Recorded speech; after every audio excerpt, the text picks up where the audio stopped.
সামাজিক যোগাযোগ মাধ্যম ব্যবহার করে ইউরোপে অনিয়মিত পথে বা অবৈধ পথে অভিবাসী আনা এবং সামাজিক যোগাযোগ মাধ্যমে চটকদার বিজ্ঞাপন দেওয়া এটা নতুন কিছু নয়। বিভিন্ন সময় এই সামাজিক যোগাযোগ মাধ্যম ব্যবহার করে পাচারকারীরা নানা ধরনের চটকদার বিজ্ঞাপন দিয়ে থাকে। তবে এবার নতুন একটি উদ্যোগ নিয়েছে ইতালি কর্তৃপক্ষ। তারা এমন 1000টি পেজ এবং গ্রুপ বন্ধ করে দিয়েছে। তারা একটি বিশেষ অভিযান পরিচালনা করেছে। এই অভিযানে শুধুমাত্র ইতালি কর্তৃপক্ষ নয়, মেটা সামাজিক যোগাযোগ মাধ্যম যে মেটাও তাদেরকে সহায়তা করেছে। এই সমস্ত গ্রুপ বা পেজগুলো পরিচালনা করা হতো মিশর এবং লিবিয়া থেকে। ওখানে এই সমস্ত পেজ এবং গ্রুপে বিজ্ঞাপন দেওয়া হতো বিশেষ ব্যক্তির জন্য, প্রতি ব্যক্তির জন্য, এবং পরিবার সহ বিভিন্ন প্যাকেজের বিজ্ঞাপন দেওয়া হতো। তারা এগুলোর সন্ধান পেয়েছে। বিশেষ করে ইতালির পালেরমো অঞ্চলের পুলিশ এই অনিয়মিত অভিবাসন বন্ধে তারা এই উদ্যোগটা নিয়েছে এবং সেখানে বলা হচ্ছে এই উস্কানি এবং প্রচারণায় জড়িত সন্দেহে প্রায় 1000টি সক্রিয় ফেসবুক পেজ এবং গ্রুপ তারা বন্ধ করে দিয়েছে।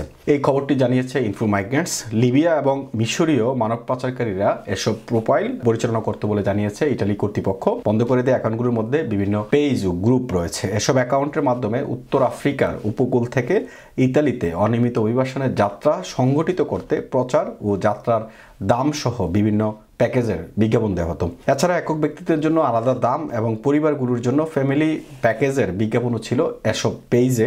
কিছু ক্ষেত্রে নারী ও শিশুদের জন্য আলাদা ছাড় দিয়ে পোস্ট দেওয়া হতো। প্রাথমিকভাবে 728টি প্রোফাইল বন্ধ করা হয়েছে, বাকিগুলো বন্ধ করা হচ্ছে বলে নিশ্চিত করেছে তদন্তকারীরা। এসব সোশ্যাল মিডিয়া অ্যাকাউন্টগুলো লিবিয়া এবং মিশরে সক্রিয় ছিল এবং সন্দেহভাজন পাচারকারীরা এগুলো ব্যবহার করত। লিবিয়া থেকে অভিবাসীরা যাত্রা করলেও মিশর থেকে অভিবাসীবাহী কোনো নৌকা যাত্রার সংবাদ এখনো পর্যন্ত পাওয়া যায়নি। কিন্তু দেশটিকে পাচারকারীরা প্রচার এবং গ্রাহক সংগ্রহের কাজে ব্যবহার করত।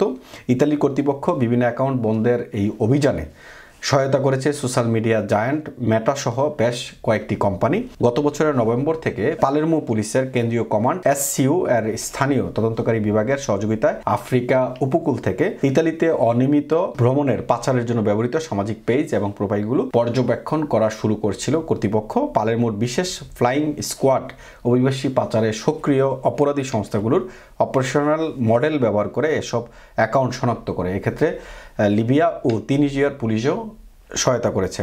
ইইউ সীমান্ত সংস্থা ফ্রন্টেক্সের প্রাথমিক তথ্য অনুসারে 2024 সালের প্রথম 8 মাসে ইউরোপীয় ইউনিয়নে অনিয়মিত উপায়ে সীমান্ত পার হয়ে আসা অভিবাসীদের সংখ্যা প্রায় 39% কমেছে। ফ্রন্টেক্স আরও উল্লেখ করেছে প্রথম 8 মাসে অনিয়মিত সীমান্ত পারাপারে সর্বোচ্চ হ্রাস পেয়েছে সেন্ট্রাল ভূমধ্যসাগরীয় রুটে, যা আগের বছরের একই সময়ের চেয়ে 64% কমে এসেছে। অর্থাৎ এই যে তথ্য, এই 2024 সালের এখন সেপ্টেম্বর প্রায় শেষের দিকে ভূমধ্যসাগর পাড়ি দিয়ে অভিবাসীদের যাত্রা, সেই যাত্রা প্রায় 64% কমে এসেছে। এর কারণ হচ্ছে মূলত ইতালি যে কয়েকটি উদ্যোগ নিয়েছে, এর মধ্যে অন্যতম উদ্যোগটা ছিল তারা আলবেনিয়াতে 2টি ক্যাম্প স্থাপন করা। প্রথম ক্যাম্পটিতে অনিয়মিত পথে আসা অভিবাসীদের রাজনৈতিক আশ্রয় যাচাই বাছাই করা। দ্বিতীয় ক্যাম্পটি হচ্ছে সেখানে আটক কেন্দ্র হিসেবে তাদেরকে সেখানে আটক রাখা। যাদের রাজনৈতিক আশ্রয় মঞ্জুর হবে তাদেরকে ইতালির মূল ভূখণ্ডে নিয়ে আসা, এবং যাদের রাজনৈতিক আশ্রয় মঞ্জুর হবে না তাদেরকে আলবেনিয়ার এই যে দ্বিতীয় ক্যাম্প, যেটা আটক কেন্দ্র, সেখানে রেখে তাদের নিজ দেশে ফেরত পাঠানো। এই প্রক্রিয়ার পর কিন্তু এই অভিবাসন অনিয়মিত পথে বা ভূমধ্যসাগর পাড়ি দিয়ে অভিবাসী আসা এই সংখ্যাটা কমে গেছে। ইতালি সরকার চিন্তা করছে আরও কিছু উদ্যোগ তারা গ্রহণ করতে পারে কিনা। সেক্ষেত্রে তারা ভূমধ্যসাগরের ওই পারে যে সমস্ত দেশগুলো থেকে অনিয়মিত পথে অভিবাসী আসছে, এই রাস্তাগুলো বন্ধ করার জন্য ইউরোপীয় ইউনিয়নের সহায়তায় নানা ফান্ড গঠন করা হয়েছে এবং ওই দেশগুলোতে সীমান্ত সুরক্ষা করার জন্য তারা কিন্তু ফান্ড ইতিমধ্যে দেয়া শুরু করেছে।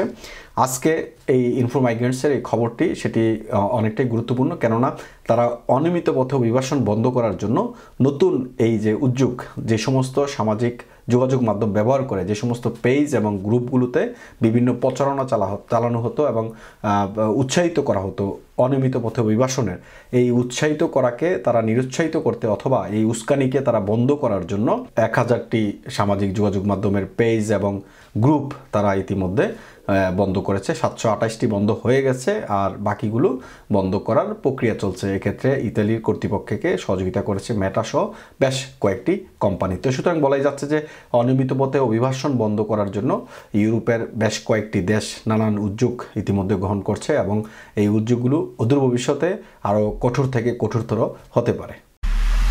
এমআইবি সংবাদ ও সংবাদ সংশ্লিষ্ট অনুষ্ঠান দেখতে ভিজিট করুন www.mibtelevision.tv ও facebook.com/mibtelevision.tv এবং সাবস্ক্রাইব করুন youtube.com/mibtelevision এ। এমআইবি টেলিভিশন, সত্য খবর, সঠিক খবর।